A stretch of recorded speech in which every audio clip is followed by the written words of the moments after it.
All right, we are looking at now Mexico. President Biden is going to be meeting with the president of Mexico, Mexican President Lopez Obrador, today at the White House, just a month after he snubbed the Biden Summit of the Americas last month. President Lopez Obrador recently called on Mexicans in the United States to vote against, quote, anti-immigrant candidates, including Texas Governor Greg Abbott. On Sunday Morning Futures, I spoke with the governor about the Mexican president siding with the Biden administration and endorsing Beto O'Rourke. Here was what he said. All of these illegal immigrants coming from Mexico into Texas, they are allowed into Mexico by President Lopez Obrador. And they're coming from countries across the entire world. For one, President Lopez Obrador, he could keep them out of Mexico if he wanted to, but he does not want to. He wants to funnel them into the state of Texas. Maria, can you imagine anything worse in the United States of America than having Lopez Obrador working with Joe Biden, working with Beto O'Rourke, those three with the open border policies? My fellow Americans, it would be a disaster, a crushing disaster from which we may never recover. Joining me right now is former acting U.S. Attorney General Matt Whitaker. Matt, good to see you. Thanks very much for being here. Your reaction to what's taking place here, the president of Mexico endorsing Beto O'Rourke or telling Mexicans in America to do so?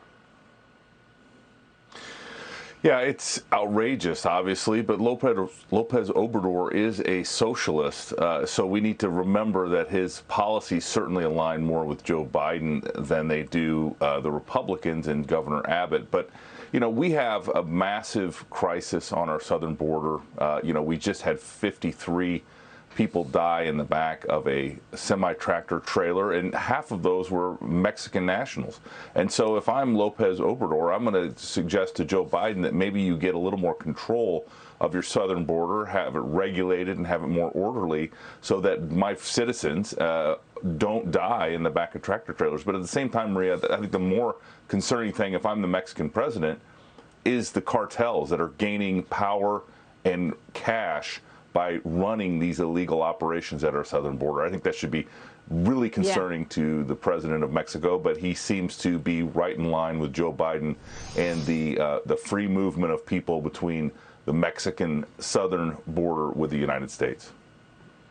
Well, I mean, for the president of the United States to be okay with these criminal cartels taking home $200 million a week, just from human smuggling, that doesn't even include the drugs, the fentanyl being seized every day. But you make a great point. It's the journey that has been really dangerous, fatally for many, whether you're from Mexico, Guatemala, Honduras, or 150 other countries. That journey puts you right there clashing with the drug cartels, the criminal cartels. And we got a new report today that says border agents arrested nearly 26,000 migrants in less than a week.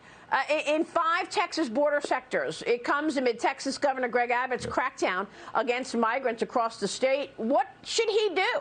Can he do any more? He's got Operation Lone Star. What are we going to do as a nation to face down on this crisis where you've got, 2 million people having crossed into America under Joe Biden's watch, on his watch, rather?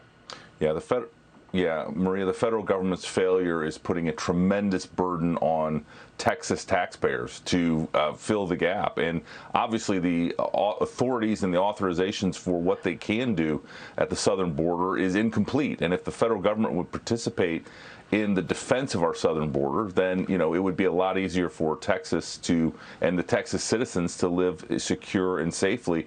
Because you're right. I mean, not only the cartels, criminal organizations that are, sexually assaulting, trafficking illegal drugs that are killing our fellow citizens, violating our border, laws. But you remember, everyone that comes here illegally a second time after they've been caught is committing a felony.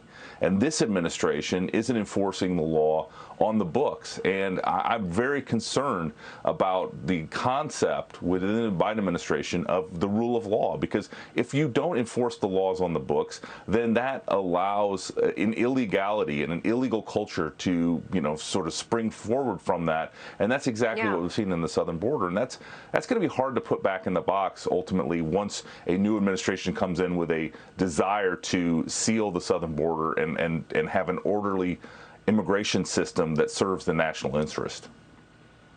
Yeah, but AG, I mean, instead, we've got massive lawlessness and lies. I mean, downright lies. Customs and Border Protection found no evidence whatsoever of any Border Patrol agents whipping Haitian migrants last year. I mean, that debunks the claims from the president himself and other top Democrats. CBP is still recommending punishing these accused agents. What are we punishing them for? Yeah, if you read this report, it's really outrageous of what the level of conduct. I mean, these are folks just trying to do their job. They are trying to defend our southern border. They're trying to prevent people from walking into our country unregulated and then dispersing to, wherever they might want to go, and so their tools are limited. Obviously, this group had horses, and trying to prevent people from coming into our country, I think, is actually an admirable pursuit, and we should applaud these officers for actually wanting to do their job. But instead, this administration is going to punish them, is threatening them, with employment sanctions, and it's just outrageous. But ever since this story broke, it's all about the politics. It has nothing to do with the policies. Yeah, instead, these border agents who are working night and day have to defend their name because of a lie made up around that defense of the border. Matt, thanks very much for taking all that on. Matt Whitaker joining us this morning on the border, which is continuing to be out of control.